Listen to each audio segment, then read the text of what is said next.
Hey everyone, welcome back to my channel and this is the third video of our 20 days geography revision series जो हमने शुरू करी है and जो कि चलेगी आपके 26 फरवरी geography बोर्ड्स एग्जाम तक।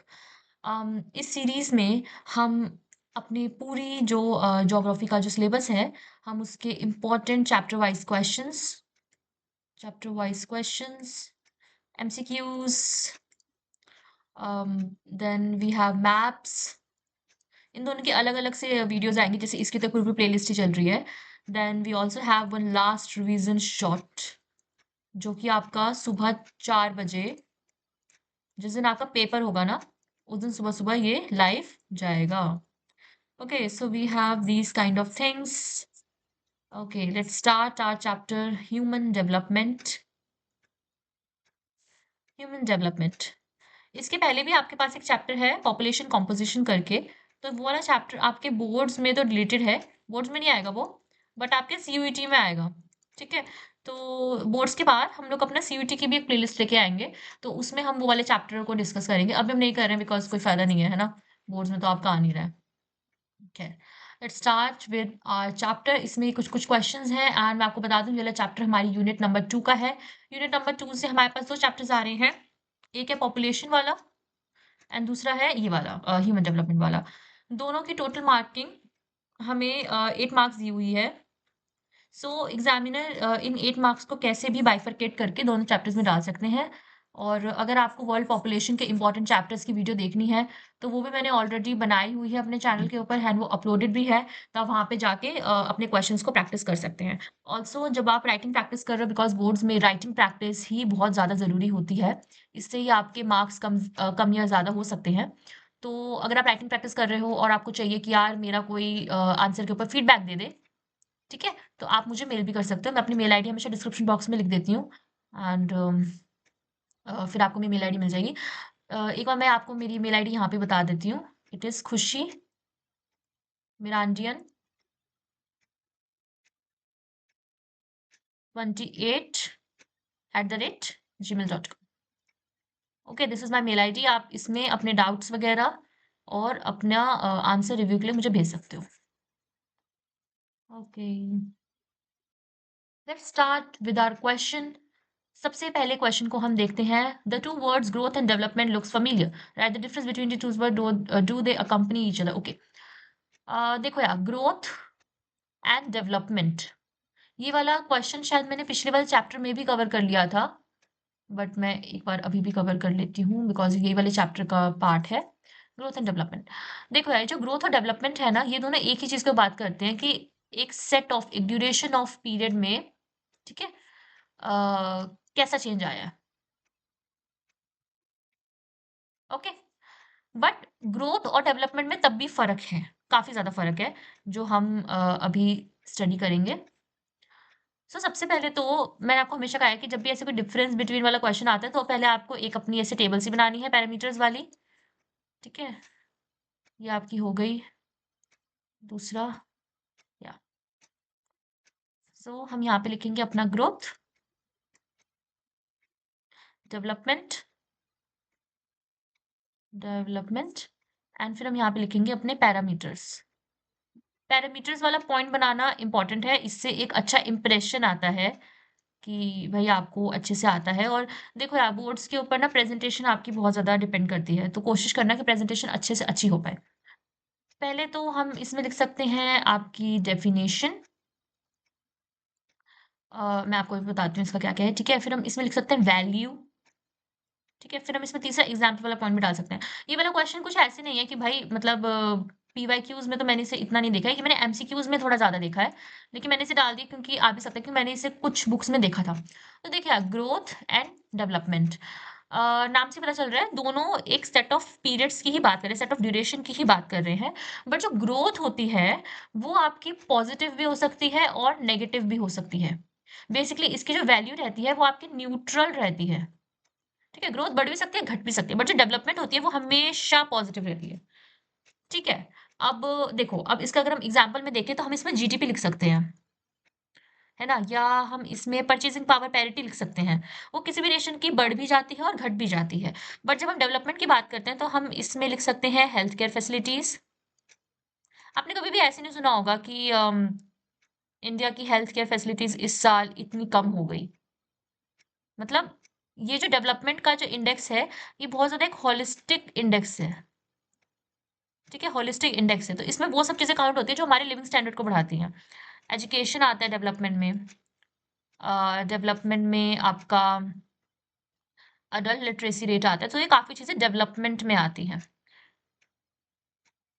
ठीक है, थोड़ा सा इसे और थोड़ा सा आगे स्टडी कर लेते हैं, आपका चैप्टर भी रिवाइज हो जाएगा। बिकॉज ये वीडियो एक तरीके से आपका वन शॉट ही है, मतलब हम क्वेश्चंस के माध्यम से हम लोग अपना चैप्टर भी रिवाइज कर रहे हैं। 1980s एंड 1990s तक सबको यही लगता था कि डेवलपमेंट का मतलब होता है, मतलब डेवलपमेंट और ग्रोथ को एक साथ लिया जाता था, एनोनिमसली लिया जाता था। डेवलपमेंट का मतलब होता है जो आपके पैसे वाली जो ग्रोथ हो रही है, ठीक है, मतलब जैसे हमने यहाँ बात करी ना कि उसमें इनकम अप्रोच को देखा जाता था। ये अप्रोचेस भी हम आगे स्टडी करेंगे। वो लोग ये सोचते थे कि जितना इंसान के पास ज्यादा मनी है उतनी उसके पास ज्यादा फ्रीडम है। ठीक है, फ्रीडम भी उतनी ही है। बट उसके बाद हमारे आते हैं एक बहुत ज्यादा फेमस इकोनॉमिस्ट, महबूब उल हक, पाकिस्तानी इकोनॉमिस्ट, जिन्होंने 1990 में with the collaboration with Amartya Sen, who is also a very famous Nobel Prize winner Indian economist. ठीक है, इन दोनों लेकिन अगर आपको पता है ना कि किसने इंट्रोड्यूस करा, तो आप महबूब उल हक जी का ही नाम लेंगे। इन्होंने 1990 में एक एचडीआई को इंट्रोड्यूस करा, जिसमें इन्होंने बोला कि जो डेवलपमेंट है ना वो एक बहुत ज़्यादा होलिस्टिक अप्रोच है, और हमें इसमें बाकी चीज़ों को भी कायदे में रखना चाहिए, जैसे कि पॉलिटिकल फ्रीडम, पॉलिटिकल विल, आपके राइट्स, आपका ये जो भी है सोशल सर्विसेज, जैसे हेल्थ है, एजुकेशन है, जॉब्स हैं, आपकी सोसाइटी, ठीक है, आपकी सोसाइटल हार्मनी, ये सब चीज़ों को भी हमें साथ में लेके चलना चाहिए। और अमर्त्य सेन जी ने एक बहुत ज़्यादा अच्छी बात कही थी कि आप ठीक है, आप डेवलपमेंट कर रहे हो, बट असली डेवलपमेंट क्या है कि जब लोगों के पास फ्रीडम हो, फ्रीडम टू मेक चॉइसेस, ठीक है, तो वो है असली डेवलपमेंट।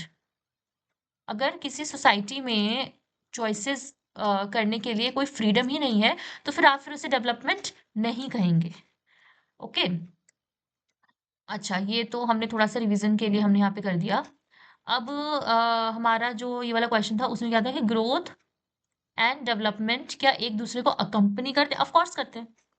जब हम आगे एचडीआई पढ़ेंगे तो हमारा उसमें एक पैरामीटर आता है एक्सेस टू रिसोर्सेज, जिसमें हम क्या स्टडी करते हैं, जिसमें हम यही सब चीजें तो स्टडी करते हैं, एवरेज इनकम, ठीक है, परचेजिंग पावर पैरिटी। तो ग्रोथ एंड डेवलपमेंट एक दूसरे को अकम्पनी भी करते हैं, बट हम बिल्कुल ही पैसे के बेसिस के ऊपर अपने ग्रोथ या अपने डेवलपमेंट को निर्धारित नहीं कर सकते हैं। ओके, ये आपका हो गया क्वेश्चन नंबर 1। अब बढ़ते हैं हम अपने सेकंड क्वेश्चन की तरफ। हमारा सेकंड क्वेश्चन कहता है describe the 4 pillars of human development. अच्छा, एक और चीज, जब भी आपके पास ह्यूमन डेवलपमेंट के लेंदी वाले क्वेश्चंस आएंगे, सब्जेक्टिव क्वेश्चंस आएंगे, तो आप एक लाइन जरूर लिख दिया करना इंट्रोडक्शन में कि ह्यूमन डेवलपमेंट इंडेक्स, मतलब पहले ऐसे लिखना कि ह्यूमन डेवलपमेंट इज मेजर्ड, ठीक है, is measured through HDI, which is Human Development Index, ठीक है, published by UNDP, United Nations Development Program, and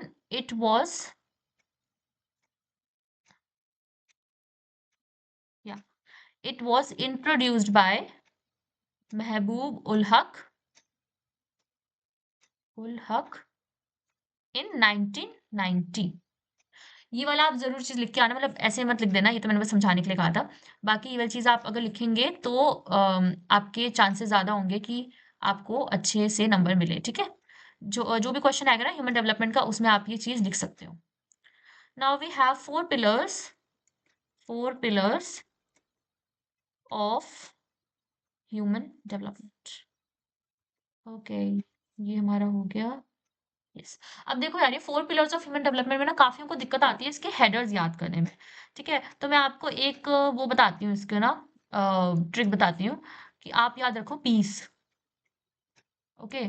मतलब ऐसे याद रखो कि जो ह्यूमन डेवलपमेंट है वो किसकी बात करता है? वो पीस की बात करता है ना, शांति की बात करता है ना? कि उसमें एक बहुत ज़्यादा बड़ा पॉइंट आता है कि जिन-जिन कंट्रीज़ में पॉलिटिकल वॉर हो रही होती है, पॉलिटिकल अनरेस्ट होता है, तो वहाँ पे वहाँ का जो एचडीआई होता है वो खुद ही लो हो जाता है बिकॉज़ गवर्नमेंट सोशल सर्विसेज़ के ऊपर पैसा इन्वेस्ट नहीं कर पाती है ना, फिर लोगों का विकास नहीं होता, तो इसलिए कम हो जाता है। तो पूरी-पूरी पॉइंट कहाँ पे आ जाता है? पीस के ऊपर आ जाता है। तो आप ऐसे याद रखो पीस, ठीक है? अभी पीस से क्या है? यहाँ पे आती है आपकी प्रोडक्टिविटी, यहाँ पे आती है आपकी एम्पावरमेंट, यहाँ पे आती है आपकी इक्विटी एंड यहाँ पे आती है आपकी सस्टेनेबिलिटी, ठीक है? ऐसे आप इसको याद रखना 4 पिलर्स ऑफ ह्यूमन डेवलपमेंट को कि आप ये पीस से याद रखना, ठीक है? अच्छा, अब हम बात करते हैं इसका फर्स्ट वी हैव प्रोडक्टिविटी। अच्छा, प्रोडक्टिविटी का क्या मतलब है? प्रोडक्टिविटी का अब जैसे कि आप लोग अभी क्लास 12th में हो, मैं अभी कॉलेज में हूँ, ठीक है? तो आपकी प्रोडक्टिविटी कैसे बढ़ेगी? जब आप अपने स्टडी प्लान को अच्छे से फॉलो करोगे, जब आप अच्छे से पढ़ाई करोगे, तो तब आपकी प्रोडक्टिविटी बढ़ेगी, है ना? तो मतलब इसका मतलब क्या है कि using the maximum out of your potential, ठीक है? ये वाली चीज़ हमें अमर्त्य सेन जी ने भी कही थी कि आप लोग को फ्रीडम दो अपनी चॉइसेस बनाने का, प्लस उनके पास फिर ऐसे रिसोर्सेज़ हो जिनसे वो प्रोडक्टिव हो सके, है ना? तभी हम एक रियल डेवलपमेंट को काउंट कर पाएँगे। So productivity means this, then we have second point as empowerment. Empowering आजकल हम देखते हैं बहुत लाइक मैं तो अभी दिल्ली में रहती हूँ, तो इतनी सारी कॉन्फ्रेंसेस होती है यूथ एम्पावरमेंट के ऊपर, वुमेन एम्पावरमेंट के ऊपर। हमारे इंडियन गवर्नमेंट में वुमेन के लिए एक अलग से एक मिनिस्ट्री है, ओके? सो एम्पावरमेंट का मतलब क्या है कि जो हमारे से लोअर क्लास लोग हैं, लोअर क्लास मतलब जो इतने प्रिविलेज्ड नहीं हैं, जैसे कि फाइनेंशियली प्रिविलेज्ड नहीं है, जेंडर के हिसाब से प्रिविलेज्ड नहीं है ना? तो उन लोग को हम एम्पावर करें, ठीक है? एम्पावर करें, okay great. So this is our empowerment, then it is our equity. अच्छा, ये जो इक्विटी वाला जो वर्ड है ना यार, ये भी ना अपने आप में एक बहुत बढ़िया सा वर्ड है, इसको थोड़ा समझना। इक्विटी इक्वालिटी में फर्क होता है, ठीक है? और ये मैं आपको दिखाती हूँ। मान लो कि इतनी ऐसे एक दीवार है, ठीक है? ये वाला एग्जाम्पल हमारे टीचर ने दिया था, तो मुझे वाला एग्जाम्पल बहुत अच्छा लगता है, इसलिए मैं हमेशा एग्जाम्पल देती हूँ। यहाँ पे एक बंदा है, यहाँ पे दूसरा बंदा है और यहाँ पे तीसरा बंदा है, ठीक है? ये है, ये आपका ग्राउंड हो गया। अब इन तीनों को क्रिकेट मैच देखना है, ठीक है? तो अब देखो यार, इसको तो ये कोई दिक्कत नहीं है क्रिकेट मैच देखने में, ये तो देख सकता है।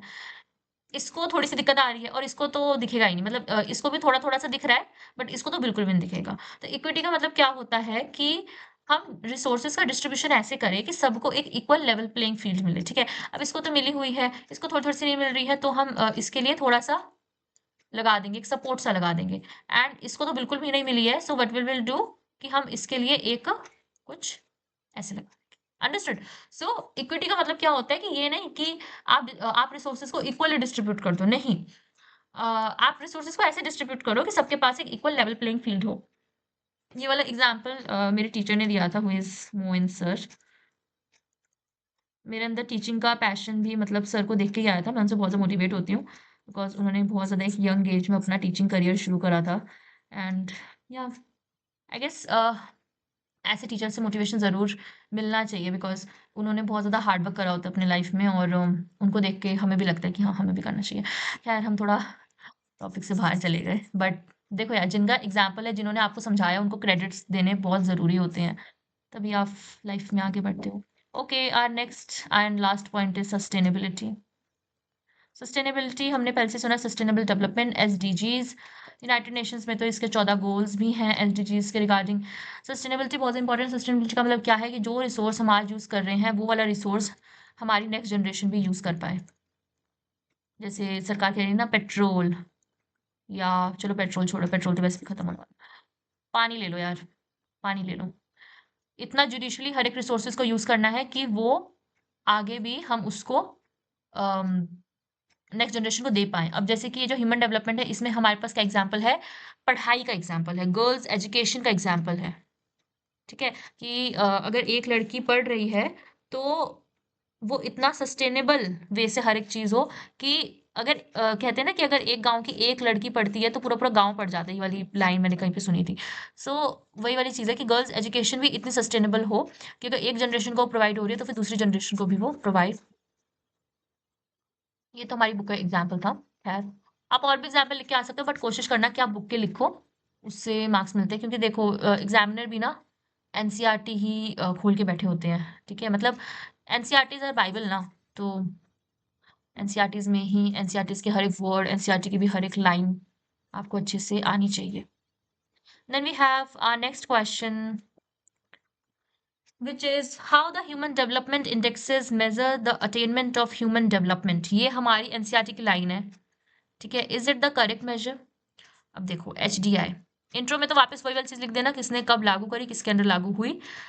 अब जो एचडीआई है, ह्यूमन डेवलपमेंट इंडेक्स, उसको मेजर करने के भी थ्री मेजर्स होते हैं, ठीक है, थ्री मेजर्स होते हैं। मतलब ये थ्री फील्ड्स के ऊपर ये चीज मेजर करी जाती है। First, second, third. हमारी जो फर्स्ट चीज है वो है एक्सेस टू नॉलेज, दूसरी है एक्सेस टू रिसोर्सेस, तीसरी है हेल्थ। ओके, अब इसके अंडर भी हमें कुछ कुछ पैरामीटर्स को ध्यान में रखना पड़ता है, तभी हमें समझ में आता है कि ये वाला इंडेक्स कहाँ तक जा रहा है। एक्सेस टू नॉलेज में हम क्या स्टडी करते हैं, एक कंट्री की gross enrolment ratio and literacy rate, literacy rate है हेल्थ, और हेल्थ में हम मेजर करते हैं लाइफ एक्सपेक्टेंसी एट बर्थ, ठीक है। हम इसमें मेजर करते हैं लाइफ एक्सपेक्टेंसी एट बर्थ।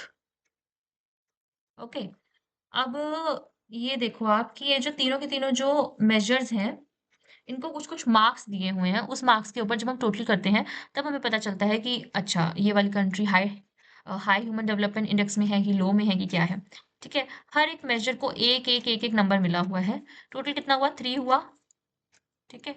तो जो हर एक जो मेजर है उसका 1/3 वेटेज है हमारे एचडीआई में। अंडरस्टूड? आई होप ये समझ में आ गया होगा, ठीक है। अच्छा, और इसमें एक और चीज़ है कि अगर मान लो कि किसी कंट्री का एचडीआई आपका निकलता है 0.98, मतलब country high HDI, high human development index पे है। किसी का अगर 0.2 निकलता है या 0.23 समथिंग समथिंग निकलता है तो वो लो ह्यूमन डेवलपमेंट इंडेक्स पे है, ठीक है। ये वाली चीज़ आप लिख के आ जाना। थोड़ा सा आंसर को और अच्छा करना है तो आप ये भी लिख सकते हो, पता है, आप लिख सकते हो कि जो नॉर्वे है हैज़ फर्स्ट रैंक। इंडिया की रैंक आप यहाँ बता सकते हो। आई गेस इंडिया की रैंक 129 है अकॉर्डिंग टू 2021 डेटा। बाकी एक बार जरा मैं थोड़ा कंफर्म करके मैं यहाँ पे कहीं ना कहीं पे ऐसे टेक्स्ट कर दूंगी एडिटिंग के टाइम, लेकिन आई गेस 129 ही है 2021 के अकॉर्डिंग, ठीक है। ये वाला हमारा आंसर भी ओवर हुआ। हाँ, इसका एक हमारा सेकंड पार्ट भी है कि is it the correct measure? No, no it's not the correct measure, ठीक है, बिकॉज ये काफी ज़्यादा चीज़ों को कंसिडरेशन में नहीं लेता है। तो हमारा जो इसका नेक्स्ट पार्ट है तो हम इसमें यही वाली चीज़ लिखेंगे जब भी ऐसे कुछ आता है, is like is it the correct measure और something. So first we write no, it isn't, no, अच्छा sorry, no it isn't the correct measure, फिर हम उसके रीजंस देंगे। रीजंस क्यों देंगे? क्योंकि इसमें बहुत ज़्यादा अनइक्वल डिस्ट्रीब्यूशन, मतलब ये कोई भी कंट्री के डिस्ट्रीब्यूशन या इनइक्वालिटी को मेजर नहीं करता, ठीक है। कंट्रीज पॉपुलेशन डिस्ट्रीब्यूशन हम भी कह सकते हैं। अब जैसे कि हर एक देश एक ही तराजू में बांटा जा रहा है, ठीक है, चाहे वो कितना ही बड़ा है, चाहे उसका एरिया कितना है, चाहे उसकी पॉपुलेशन कितनी है, चाहे उसमें अभी कौन सी कंडीशन चल रही है, वो सब चीज़ों को एक ही उसमें बांटा जा रहा है, तो ये गलत चीज़ है। ये पॉलिटिकल सिनेरियोस को कंसिडरेशन में नहीं लेता।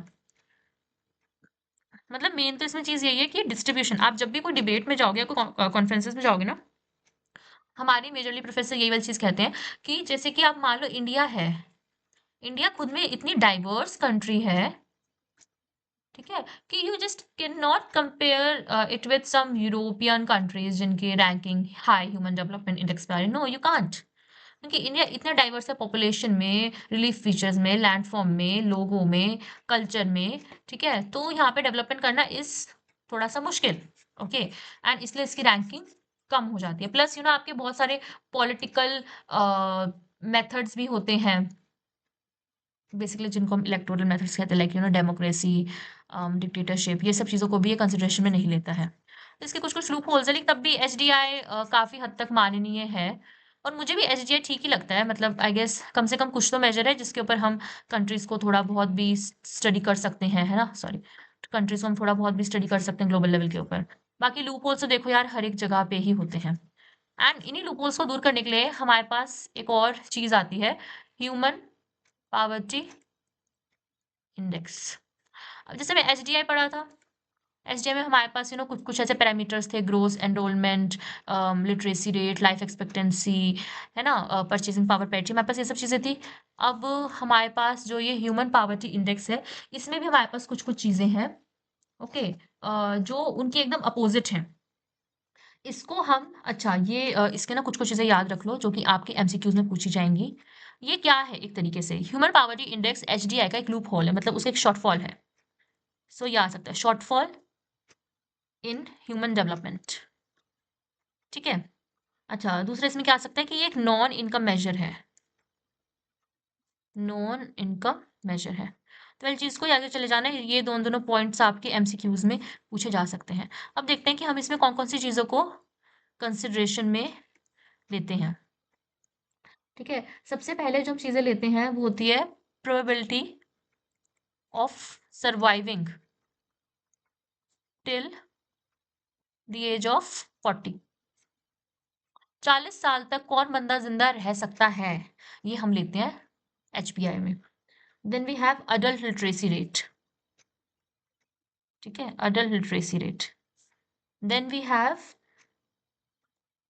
सम बेसिक पैरामीटर्स, जैसे कि आपका क्लीन वाटर है, कि क्लीन वाटर का जो एक्सेस है वो किन किन लोगों के पास है, ओके। देन वी हैव जो हम एक बहुत ज़्यादा बड़ी प्रॉब्लम है ग्लोबल लेवल के ऊपर, माल न्यूट्रिशन की प्रॉब्लम है ना, कि कौन कौन से बच्चे हैं जिनको प्रॉपर न्यूट्रिशन नहीं मिल पा रहा है, जो बेसिकली अंडर वेट हैं, बच्चे, चिल्ड्रन। सो इसके ऊपर तो यूनाइटेड नेशन भी, उसके पूरी अलग से एक पूरी कमिटी वगैरह चलती है। So that's are shortfalls in human development. इन सब चीज़ों को भी हमें स्टडी करना चाहिए।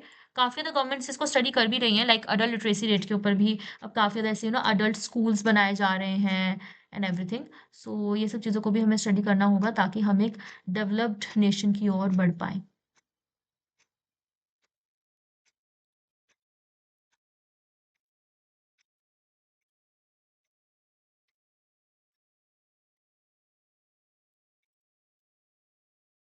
Then we have our fifth question, second last question. How the problem is approached from a human development lens. Human development index या ह्यूमन डेवलपमेंट ही कह लो यार, ह्यूमन डेवलपमेंट के टोटल हमारे पास 4 अप्रोचेस होते हैं, ओके। 4 अप्रोचेस होते हैं हमारे पास। इसका भी आप एक प्यारा से एक डायग्राम सा ऐसे बना लेना, ठीक है। फर्स्ट अप्रोच होता है हमारा इनकम अप्रोच। ये सबसे ज़्यादा पुराना अप्रोच है, इसके नाम से पता चल रहा है कि हम एक डेवलपमेंट को ऐसे नाप रहे हैं कि एक कंट्री में कितना पैसा है, हम उसकी जीडीपी से उसे नाप रहे हैं। दूसरा होता है हमारे पास welfare approach, welfare approach. Then we have here basic needs approach, इसमें से आपके एमसीक्यूज भी आ जाते हैं, सो इसको ध्यान करके जाइएगा। Then we have capability approach, okay. Then we have capability approach. एक एक करके इन सब चीजों को स्टडी करते हैं। इनकम अप्रोच तो हमें पता है सबसे ज्यादा ओल्डेस्ट है, ये ओल्डेस्ट अप्रोच है, ठीक है। इसका एमसीक्यू बन के आ जाता है। वेलफेयर अप्रोच का मतलब क्या होता है कि यहाँ पे जो लोग होते हैं, सिटीजन होते हैं, वो एक पैसिव रेसिपिएंट्स होते हैं डेवलपमेंट के। ये वाली चीज लिख के आ जाना, ये वाली चीज याद भी कर लेना, जो कीवर्ड्स है ना, पैसिव रेसिपिएंट्स होते हैं डेवलपमेंट के। मतलब क्या है कि सरकार ही सार सारे पैसा वगैरह लगाती है हेल्थ केयर, एजुकेशन, फलाने खाने के ऊपर, और जो लोग हैं वो बस उसको बस अवेल कर रहे होते हैं, ठीक है, मतलब लोग इसमें ज़्यादा ऐसे कुछ काम वगैरह नहीं कर रहे थे। और हमारा जो दूसरा है बेसिक नीड्स अप्रोच, ये एक एमसीक्यू बताती हूँ। ये हमें दिया था लेबर ऑर्गेनाइजेशन है, इंटरनेशनल लेबर ऑर्गेनाइजेशन है, आईएलओ ने। और इसमें उन्होंने कुछ 3-4 चीज़ों की बात की थी, जो वो लोग कहते हैं कि ये सब तो बेसिक नेसेसिटी है और ये तो मिलनी ही मिलनी चाहिए, जैसे कि education, water health, education, water और फूड एंड सैनिटेशन। इन लोगों ने इस 5 चीज़ों की बात की थी कि ये सब चीज़ें कोई भी इंसान को मिलनी चाहिए ताकि वो अपना जीवन यापन कर सके। कैपेबिलिटी अप्रोच, जो कि हमें प्रोफेसर अमर्त्य सेन ने दी थी। प्रोफेसर अमर्त्य सेन ने दी थी। इन्होंने सेम चीज़ कही थी जो मैंने आपको पहले बताई थी कि लोगों को आप फ्रीडम दो ताकि लोग अपने डिसीजंस बना सकें। उस डिसीजन से ही डेवलपमेंट होगा। ठीक है? तो इन्होंने फ्रीडम टू मेक चॉइसेस की बात की थी। इन्होंने फ्रीडम टू चूज़ की बात की थी। Okay, that's our approaches. We are done with this question also. ये वाली अप्रोचेस वाला अच्छे से याद करके चले जाना है, ये पेपर में आता है। ओह, then we come on to our last question. How are countries classified on the basis of HDI? So जब भी हमारे पास HDI का क्वेश्चन आएगा, I have always said you, और ये जो क्लासिफिकेशन वाला आएगा, तो इसमें आप अपने इंट्रोडक्शन में थोड़ा सा मेजर वाला पॉइंट्स भी इंक्लूड करोगे, ठीक है, कि मेजर्स कैसे 3-3 बेसिस के ऊपर होता है और जो 1/3 का जो वेटेज था। मतलब ये वाली चीज बस आपकी 2-3 लाइन से ज्यादा नहीं होनी चाहिए। इंट्रोडक्शन में अच्छा लगेगा इसलिए बोल रही हूँ। ठीक है, अच्छा, अब हम क्लासिफिकेशन की तरफ बढ़ते हैं। पहले तो आप एक ऐसे डायग्राम से आप इसे बना लेना, ठीक है। Categories of countries in human development. Okay, we have total 4 categories in human development. अच्छा सा बना के आना, ये तो अभी मैं पेन टेबलेट से करूँ तो इतना अच्छी ड्राइंग नहीं आई इसमें। वेरी हाई, अब ये वाली चीज को याद, देखो आपको याद करना पड़ेगा, आपके एमसीक्यूज में ना मैच द फॉलोइंग में भी आ सकता है। Very high, high, medium and then लो।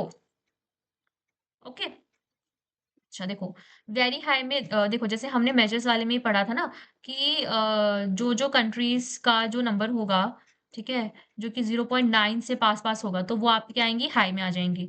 और 0.23 समथिंग समथिंग होगा, मतलब कम होगा, तो वो आपके लो में आ जाएंगी। मतलब 1 से जितना नजदीक होंगी, सॉरी, 1 से जितना नजदीक होगी वैल्यू, तो वो आपके हाई में आ जाएगी, और जितना कम होगी तो वो लो में आ जाएगी। ठीक है, अब इसी चीज को थोड़ा सा ध्यान में रख के चलते हैं। और हमारी जो आगे की जो वैल्यूज हैं ये हमें ध्यान से इसमें लिखनी है।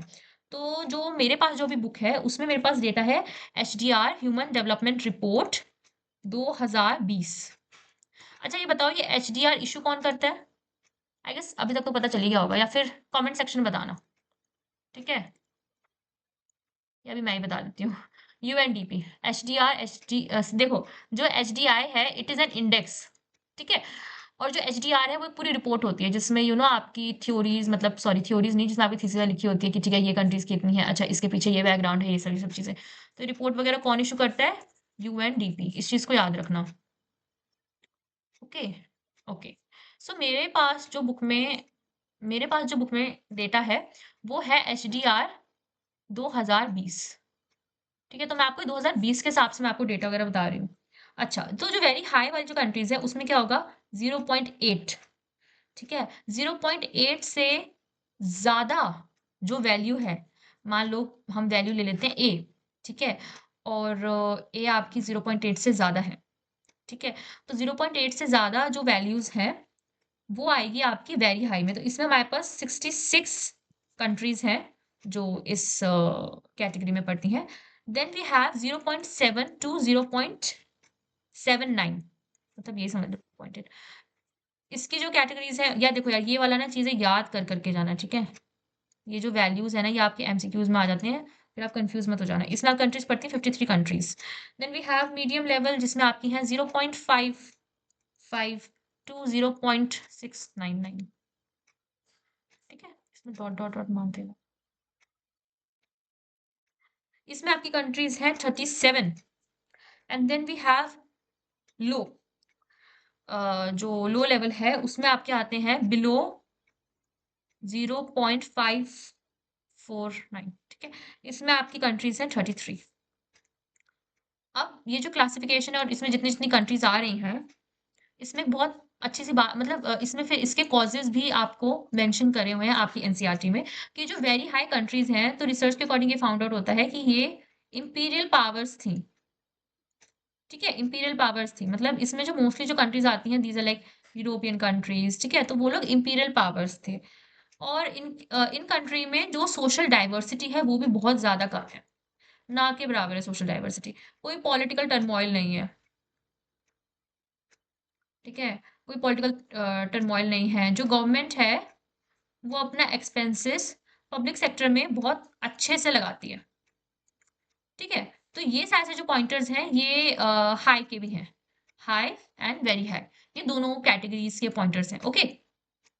Then we have medium. So medium में देखा गया है कि ये कॉलोनीज थी इन कंट्रीज की, मीडियम वाली जो कंट्रीज है, इसमें इंडिया भी आती है। ये फॉर्मर कॉलोनीज थी, जिसकी वजह से इनके रिसोर्सेज वगैरह बहुत ज्यादा एक्सप्लॉयट हुए हैं, ठीक है। इसमें अनइवन रिसोर्स डिस्ट्रीब्यूशन है, ठीक है। और इनमें बहुत ज्यादा पॉलिटिकल थोड़े बहुत चैलेंजेस भी देखे गए हैं।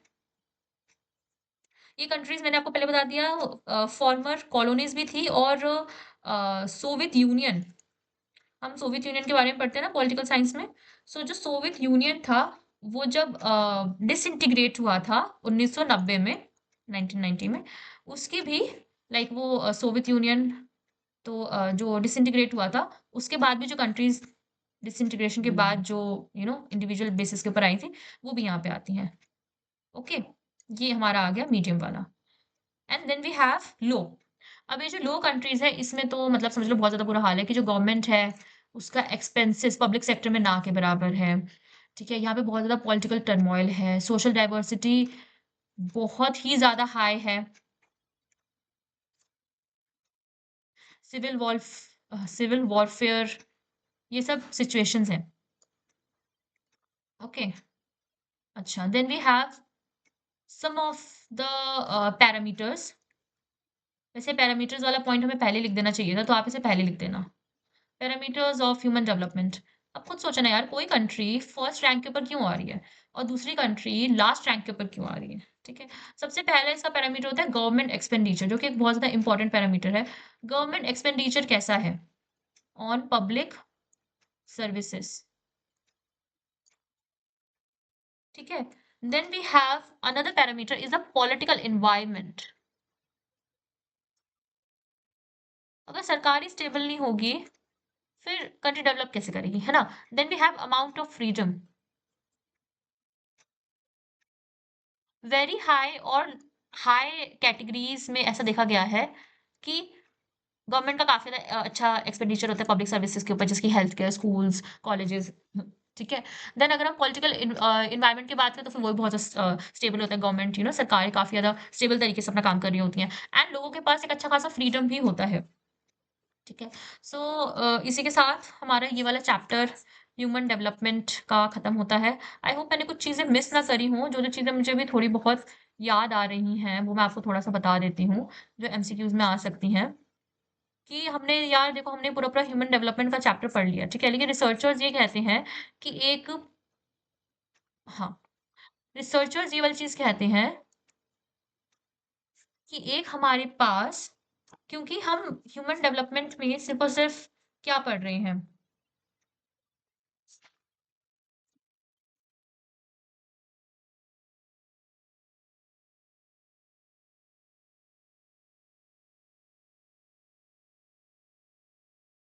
देखो हमने सारी चीजें पढ़ ली हैं, बट कुछ कुछ चीजें जो मुझे भी याद आ रही हैं, तो आई थॉट कि वो भी हम मिस ना करें।